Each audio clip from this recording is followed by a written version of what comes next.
নমস্কার, আমি রাজেশ চ্যাটার্জি, কেপি বৈদিক astrologer and reiki master teacher. আজকে যে বিষয়টা নিয়ে আপনাদের সাথে আমি আলোচনা করব সেটা হচ্ছে করুণা রেইকির, ধরুন রামা এবং জোনাস সিম্বল।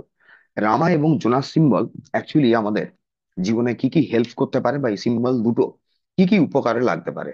এই পর্যন্ত যারা ধরুন মানি রেইকি শিখেছেন, বা আস্থা লক্ষ্মী রেইকি, বা মানি রিলেটেড যে কোনো রেইকি শিখে আপনি প্র্যাকটিস করছেন, সেটা তো একটা আলাদা পোর্শনই চলে যায়। ধরুন রেইকির একটা আলাদা বিভাগ বলতে পারেন, বা একটা অন্য ধরনের রেইকি যেখানে আমরা মেটেরিয়ালিস্টিক গেন, সেটা জমি বিক্রি হতে পারে, জমি ক্রয় হতে পারে, চাকরি হতে পারে, আপনার জব, যেরকম বিজনেস হতে পারে, মানে যে কোনো প্রফেশনাল হিলিং, আপনার মানিটারি গেন, এই সমস্ত জায়গাগুলো যেরকম ওই রেইকির পার্ট। কিন্তু করুণা রেইকিতে বা রেইকিতে যদি লেভেল 3-তে অনেক সময় যে জোনার আর আপনার রামা সিম্বল অ্যাটুনমেন্ট দেওয়া হয়ে থাকে, বা লেভেল 3 আপনার, এটা অতি অবশ্যই ট্র্যাডিশনাল রেইকিতে। তো এর পেছনে কারণটা কি, বা এই দুটো সিম্বল আমাদের জীবনে কি কি হেল্প করে? রামা সিম্বলটাকে যদি লক্ষ্য করে থাকেন তাহলে দেখবেন দুপাশে দুটো আপনার রাইট চিহ্নের মতো থেকে ওপর থেকে একটা স্পাইরাল নিচ পর্যন্ত নামে। এবং এই সিম্বলটাকে বলা হয় অতি অবশ্যই প্র্যাকটিশনার যেন তার সোল অফ দা ফিট, পায়ের পাতাতে দেয়। কারণটা কি? অনেক সময় অনেকের অসুবিধা হয় যে পায়ের সিম্বলটা দেবো কি করে। ধরুন প্রত্যেক প্র্যাকটিসে পায়ে সিম্বলটা দেওয়ার পেছনে কারণ হচ্ছে এই সিম্বলটা এই জন্যেই আপনার তৈরি হয়েছিল বলতে পারেন, যাতে প্র্যাকটিশনাররা এই সিম্বলটা ইউজ করে নিজেকে আর্থের সঙ্গে কানেক্ট করতে পারেন। এটা মাদার আর্থের সঙ্গে এই সিম্বলটা কিন্তু কানেক্ট করে, এক নাম্বার। দ্বিতীয় জিনিস হচ্ছে এই সিম্বলটা কিন্তু ডাইরেক্টলি যদি আমরা কোনো মানিটারি হিলিং, বা বলতে পারেন মেটেরিয়ালিস্টিক কোনো গেন, মেটেরিয়াল কোনো মানে জাগতিক সুখ স্বাচ্ছন্দ্য যেটা বোঝাচ্ছে, বা ভৌতিক সুখ, সেই ক্ষেত্রে প্রাপ্তির জন্য যে আমরা হিলিং গুলো করে থাকি, সিম্বলটা কিন্তু আপনার সেই কারণেই ব্যবহার হয়ে থাকে রামা এবং জোনার। রামা কিন্তু আমাদের লোয়ার যে চক্রগুলো থাকে সেখানের ব্লকেজটাকে খালি রিমুভ করে না, সেটাকে অ্যাক্টিভেট এবং ব্যালেন্সও করে। রামা কি তাহলে আমাদের লোয়ার চক্রের জন্যই খালি কি ইউজ হয়, না আপার চক্রের জন্য? রামা টোটাল আমাদের চক্র সিস্টেমটাকেই আপনার ক্লিনিং, হিলিং বলতে পারেন, আর ব্যালেন্স করে থাকে। যদি দেখেন এখানে 6টা জায়গায় কিন্তু এটা প্যাঁচ খায় রামা সিম্বলটা। একটা উপরে যখন রামা সিম্বলটা এইভাবে নামতে নামতে নামতে নামতে থাকে, ক্রাউন টু রুট অব্দি যদি ধরেন, তাহলে দেখবেন এটা 6টা জায়গায় কিন্তু ক্রস হচ্ছে সিম্বলটা, বা স্পাইরালটা ইন্টারসেক্ট করছে 6টা জায়গাতে। এই পরে বা এরপর ধরুন যখন কোনো উইস চিট করা হয়, বা বাস্তুতে হিলিং এর ক্ষেত্রে রামা কি আপনি ইউজ করতে পারেন? রামা অতি অবশ্যই ইউজ করা যায়। বাড়ির কোথাও যদি ক্ল্যাটার জমে আছে, বা পেন্ডুলাম দিয়ে যদি দেখা যায় বাস্তুর কোনো জায়গায় এনার্জি ব্লক করছে, বা এনার্জি আপনার লো লো আছে, সেটাকে রিমুভ করার জন্য কিন্তু রামা সিম্বল ওই পার্টিকুলার জায়গাতে কিন্তু পুট করা হয়।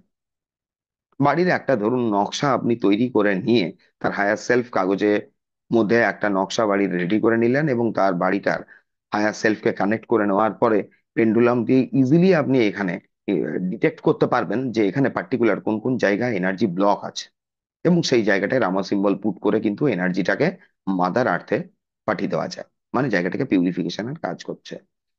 সেকেন্ড, আরো জিনিস আরো রামা সিম্বলের যে ব্যবহারটা থাকে সেটা কি ক্ষেত্রে হচ্ছে, যখন কোনো ক্রিস্টাল বা কোনো জিনিসকে ক্লিন করা হয়, ক্লিন করা হয় তার প্রোগ্রামিং, বা ধরুন যদি কোনো কারোর কোনো বাইরের কোনো এনার্জি ওই ক্রিস্টালের মধ্যে, বা আপনার ওয়ান্ডের মধ্যে, বা ধরুন আমরা যে আপনার ক্রিস্টাল গ্রিড ইউজ করছি, গ্রিডের মধ্যে যদি বাইরের কোনো এনার্জি বাই চান্স চলে এসেছে, ওইটাকে রিমুভ করার জন্যও কিন্তু রামা সিম্বল ইউজ করা হয়ে থাকে।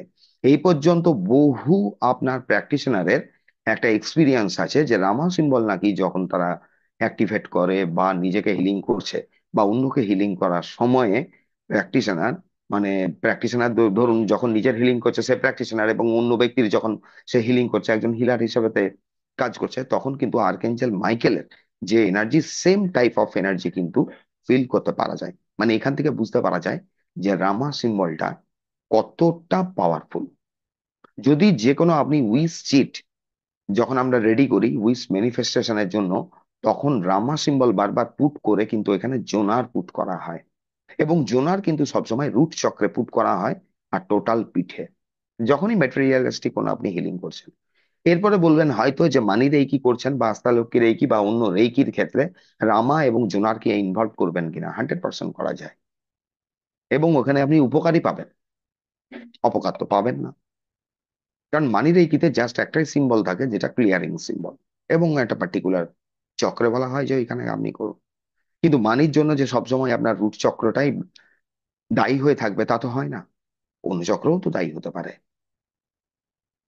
তো যে কারণের জন্য রামা সিম্বল করে কি, আমাদের টোটাল 7 চক্র যে সিস্টেমটা আছে, এই সিস্টেমটাকে আপনার ক্লিনস করে, ব্যালেন্স করে, অ্যাক্টিভেট করে। এবং এই ক্ষেত্রে জোনার কিন্তু প্রচুর হেল্প করে। এবং জোনার ড্র করার সময় অলওয়েজ বড় একটা জোনার নিজের পিঠে আর রুট চক্রে, যখনই আমরা হিলিং করছি কোনো, বারে বারে কিন্তু জোনারকে অ্যাক্টিভেট করা হয়। এবার জোনারের কার্যকারিতা কি বা কতটা এটা পাওয়ারফুল, আর স্পেসিফিক্যালি কি কি কারণে আমরা জোনার ইউজ করব, অতি অবশ্যই যদি এগুলো জানতে চান তাহলে চ্যানেলটাকে সাবস্ক্রাইব করে রাখুন, কারণ আগের ভিডিওতে এই জোনার সিম্বল নিয়ে কিন্তু আমি বলবো। আজকে এই পর্যন্তই রাখছি, যে নেক্সট ভিডিওতে আপনাদের সাথে আমার দেখা হবে।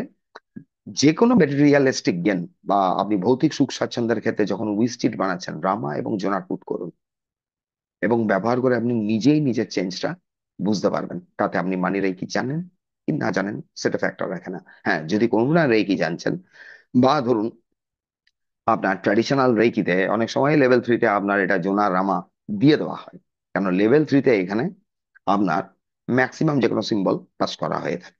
আরো বিভিন্ন সিম্বল থাকে সাম্বালা রেকির, ধরুন বিভিন্ন সিঙ্গেল সিম্বল এখানে পুট করা থাকে পার্টিকুলার পারপাস গুলোকে হিল করার জন্য। তো যাই হোক, আজকে এই পর্যন্তই রাখলাম, নেক্সট ভিডিওতে আপনাদের সাথে আমার আবার দেখা হবে।